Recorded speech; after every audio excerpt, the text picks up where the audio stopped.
Buenas noches, bienvenidos a De Cursos, revista del Centro de Estudios Sociales Universitarios.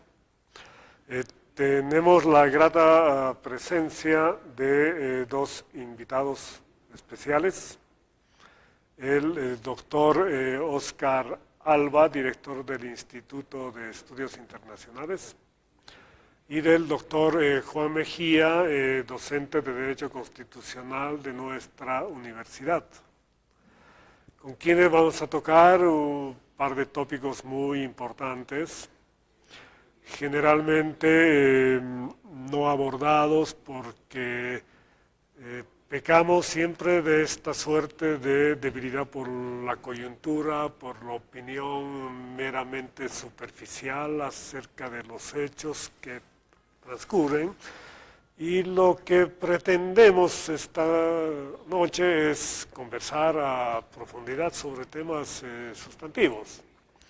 Y vamos a empezar con uno, a propósito y motivados por la presentación de un libro, por la circulación de un libro que es de un autor brasilero, que se titula El nuevo constitucionalismo latinoamericano,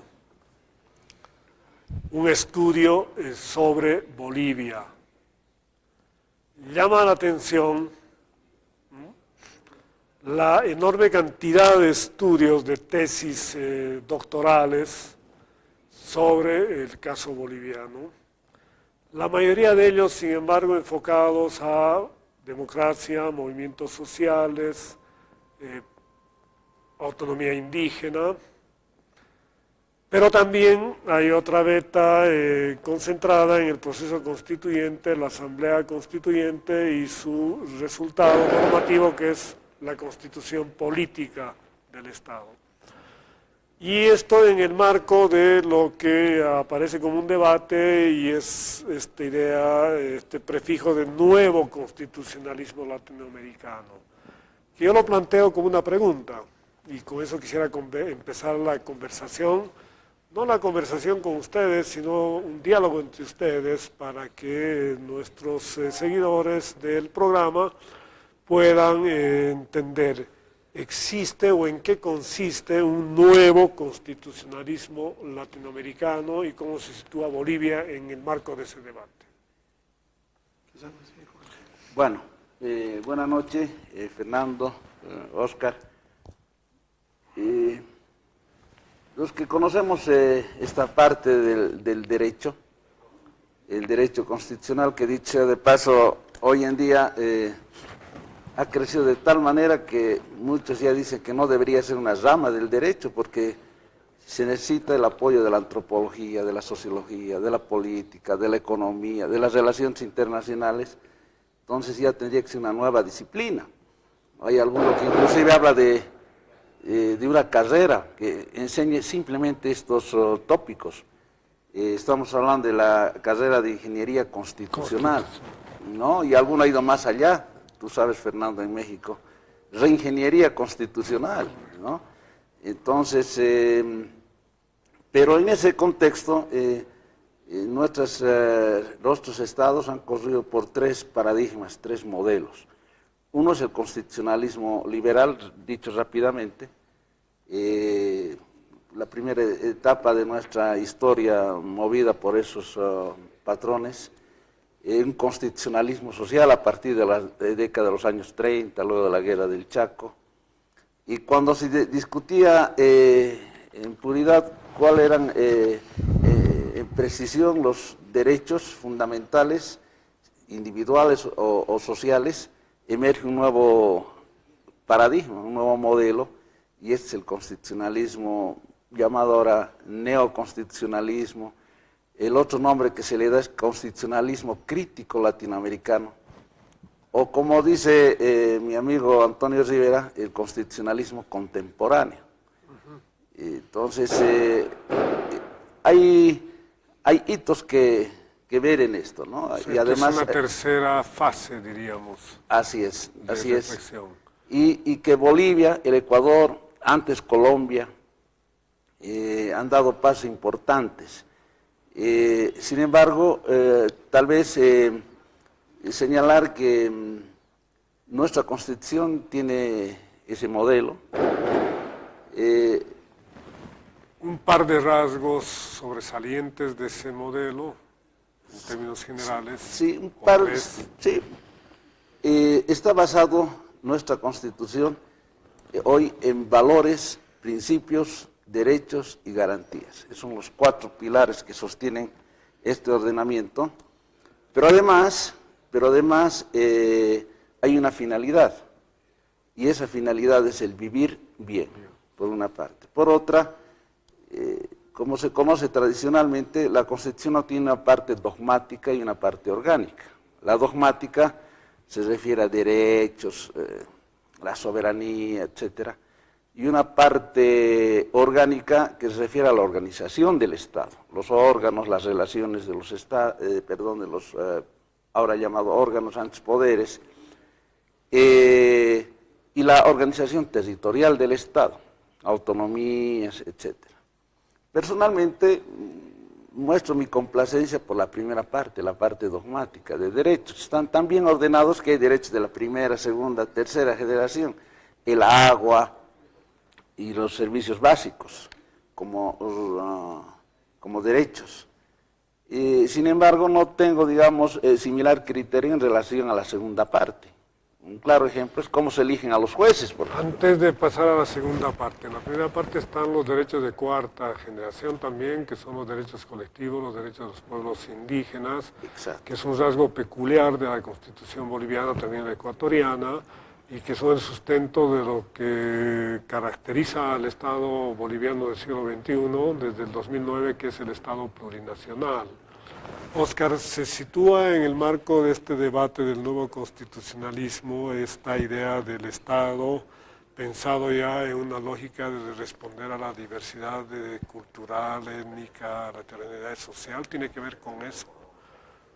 Yo tengo mis dudas, Fernando y Juan, saludando a los televidentes, porque, a ver, el derecho internacional de los derechos humanos, que es el que está como sustrato tanto teórico como conceptual de los derechos humanos, de las generaciones de los derechos humanos, no es un derecho que se haya inventado en América o que sea estricto sensu neo, porque desde 1948, con la Declaración Universal, desde la década del 60, con los pactos de los derechos civiles y políticos, económicos, sociales y culturales, y yo diría un conjunto normativo sumamente complicado, que es lo que llaman derechos de primera, segunda, tercera y cuarta generación, individuales, colectivos, sociales, etcétera.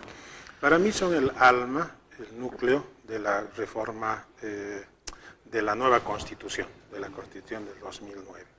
Lo que hacía una diferencia sustancial en el Estado plurinacional era el pluralismo político, jurídico, en el entendido de que allá se incluía al indigenismo, al sentido, digamos, plurinacional, como se quiere expresar.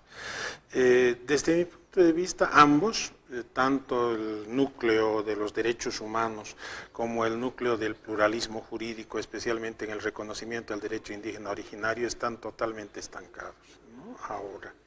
Por lo tanto, difícilmente se puede hablar de que esta neoconstitucionalismo sea consecuente con ello. Ahora, con el libro que comentabas tú, y desde este tipo de perspectivas, que son perspectivas más bien sociológicas, de Gladstone Leonel Jr., yo coincido en el sentido del movimiento generador de estas posibilidades, ¿no?, de las ideas, ¿no?, de la parte normativa en la Asamblea Constituyente.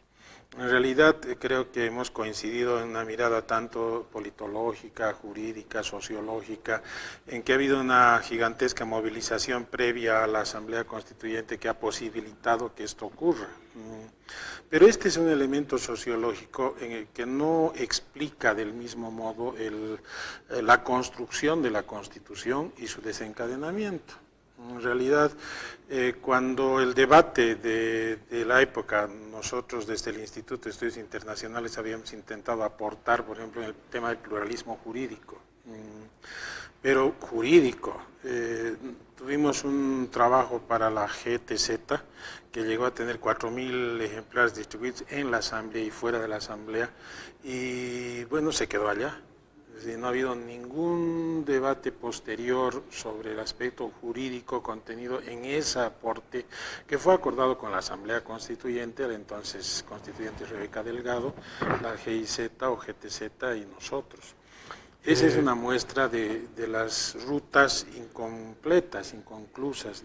Que lo que decía Juan, que había un nuevo diseño, un buen diseño, pero que aparecían problemas en algunos aspectos. Tú mencionas un estancamiento o un escasísimo avance en el tema del pluralismo jurídico, más allá de su mera... Un retroceso. No sé, digo, el reconocimiento del pluralismo jurídico per se ya es algo positivo cuando está incluido en la Constitución, ¿no? El problema es de que cómo se plasma eso institucionalmente, y es a donde apuntaba su crítica en otro aspecto que tenía que ver con la elección de los jueces, por ejemplo. Entonces, antes de entrar a ver los problemas de implementación o los errores de implementación, yo les pediría otra vez uno o dos rasgos que sean susceptibles de valoración positiva de la nueva constitución política, ¿no? En esta progresión que han mencionado. De denominarse neoconstitucionales.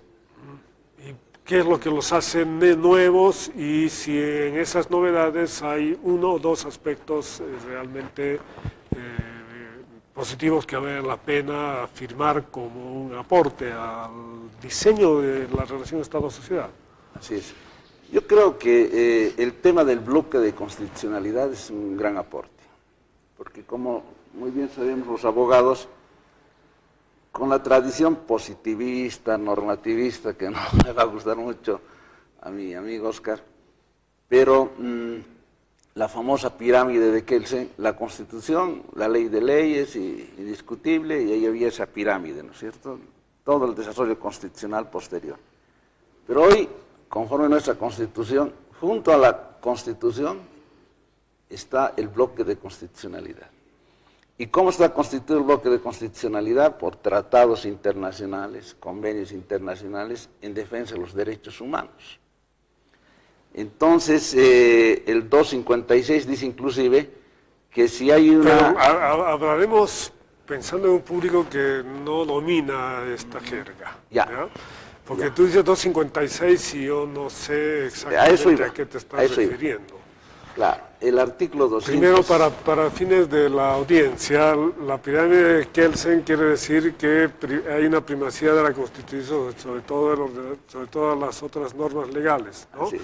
Y tú estás señalando, si no me equivoco, que encima de eso está todo este bloque que son los tratados internacionales de derechos humanos. Al rato vamos a hablar de una importantísima Convención Boliviana de Derecho Internacional, y está por encima de eso y que tiene consecuencias, ¿no? Ese es un dato importante.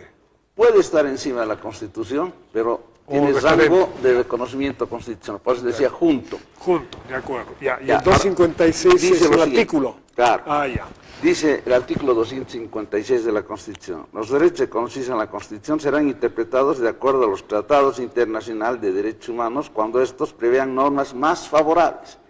Entonces, en algún caso, un tratado internacional va a estar por encima de la Constitución porque va a ser más favorable. Sí, es más favorable para los derechos que está invocando y para las personas beneficiarias de ese derecho. Claro. Entonces, el entendimiento de estos aspectos, un poco críticamente, aún no ha sido asumida como tal, por ejemplo, por los jueces, ¿no? De acuerdo. Porque deberían interpretar los derechos conforme a un principio, el pro homine, siempre en favor de los derechos humanos, ¿no? Otra vez, traducción, ¿qué es pro homines? A favor del ser humano. Claro. Siempre en favor del ser humano, de los derechos humanos. Entonces, ya no es la interpretación conforme a la anterior Constitución, que digamos, tenía otras características, por supuesto, con el respaldo filosófico de algunas corrientes, ¿no? Normativismo, positivismo, etcétera. Entonces, esto también es favorable, además del pluralismo que tú señalabas, ¿no? Excelente. Pero a ver, yo sobre ese punto, sobre ese justamente punto. es la demostración de lo que decía al principio. Porque yo estoy de acuerdo en que eso puede considerarse un avance el hablar de bloque de constitucionalidad. La Constitución más, y con nombre y apellido, tratados internacionales. Ese es el derechos bloque. humanos. Claro. Ese es el bloque. Sí. Sin embargo, como bien dice Juan, los jueces ni los abogados han asumido esa lógica. En realidad está puesta en la Constitución, pero cuando uno inclusive alega, este es el tratado, es decir, el Pacto de Derechos Civiles que dice tal cosa sobre tal aspecto, simplemente lo ignoran. Entonces, no hay, digamos, un asumir de parte de los operadores del derecho la validez, el alcance de ese bloque de constitucionalidad en el pleno sentido de la palabra. O específicamente de ese artículo que es fuerte, ¿no? Sí, no solo es el 13, 256, 410, etcétera, que hablan de la superioridad, aunque el Juan me dice que yo quiero defender más bien el derecho interno, la superioridad de los tratados de derechos humanos. Entonces es como si hubiésemos incluido, además de la Constitución... En el lenguaje de ustedes, ¿qué quiere decir la superioridad? Quiere decir que se Primacía. interpretarán la primacía. Sí, exactamente.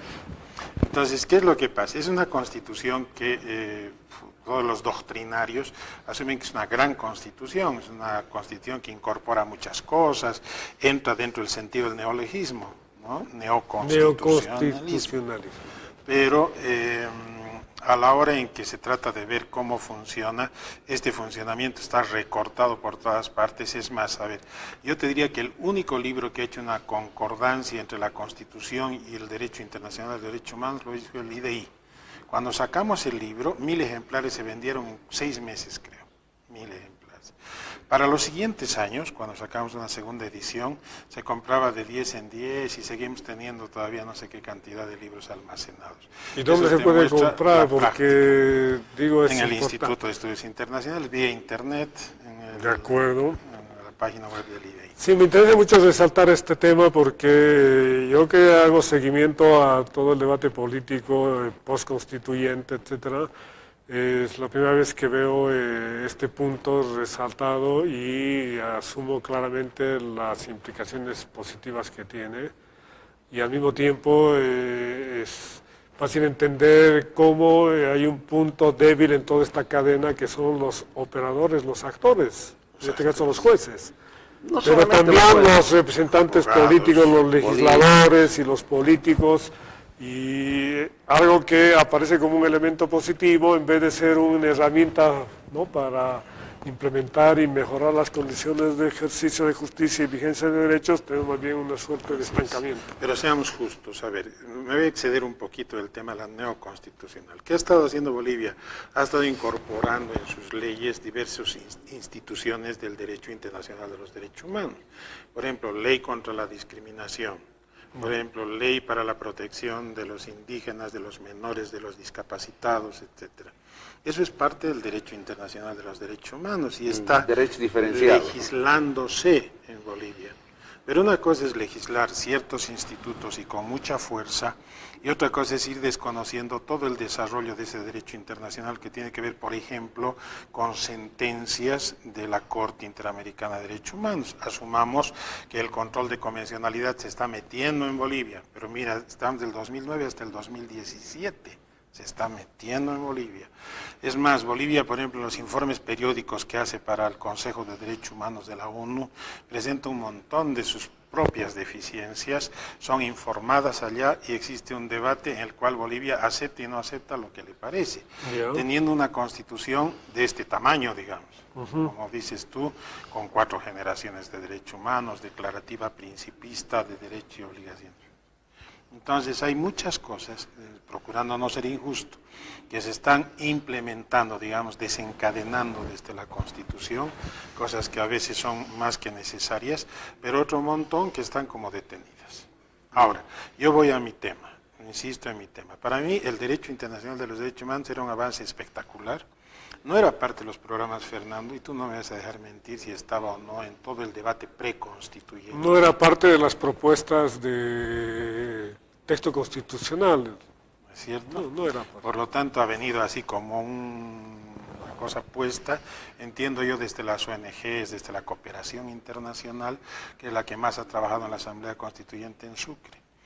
La otra cara... Para no disminuir el aporte de factores externos, estaban también Naciones Unidas, ACNUR, o sea, no solamente, porque a veces la idea de ONG suena no suena a poco, sino que... A una suerte de injerencia de algún grupo. No, tampoco, simplemente a eso, a una suerte de activismo en torno a ciertos valores y principios.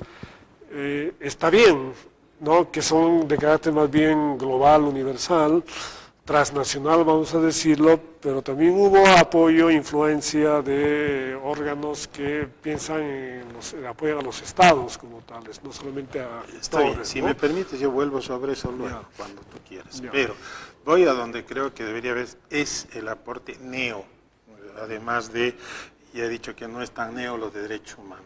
¿Dónde estaba el neo para mi gusto? ¿No? Estaba en el pluralismo, tanto en Ecuador como en Bolivia, estaba en el pluralismo.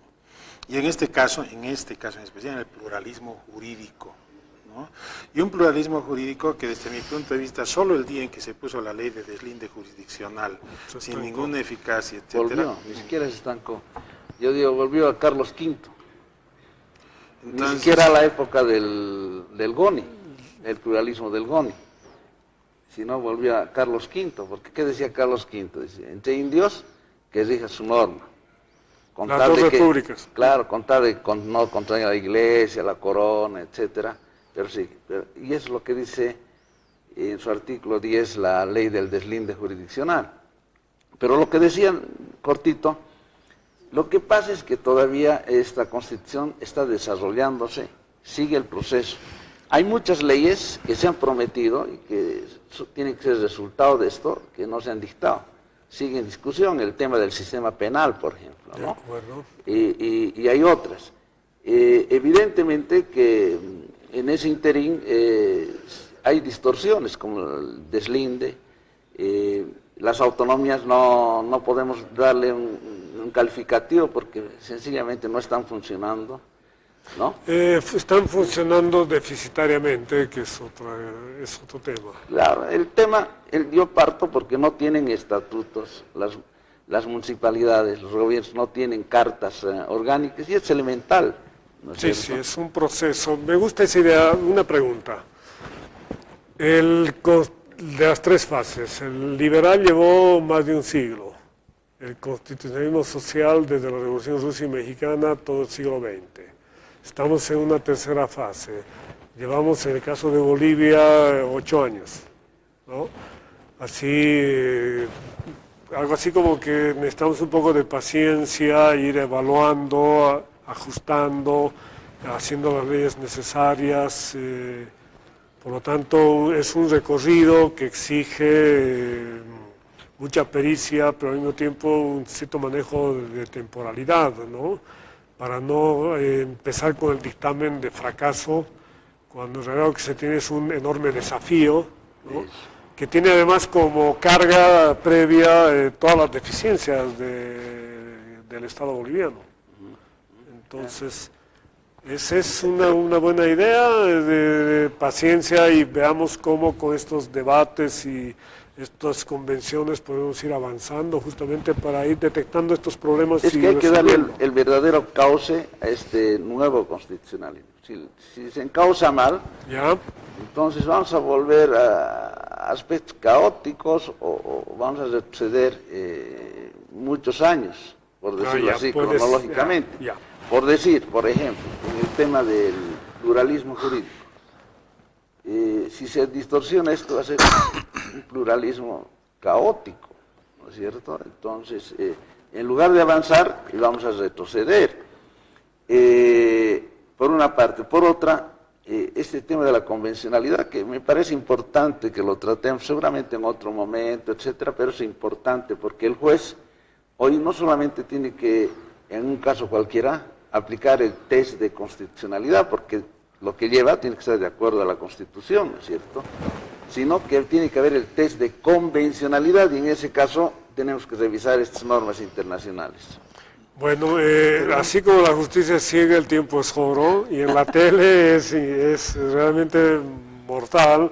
Han quedado abiertas varias líneas de conversación, están ya, como quien dice, con una sentencia de mi parte, van a venir a sentarse a esta mesa, seguir hablando cada uno de estos temas de manera particular.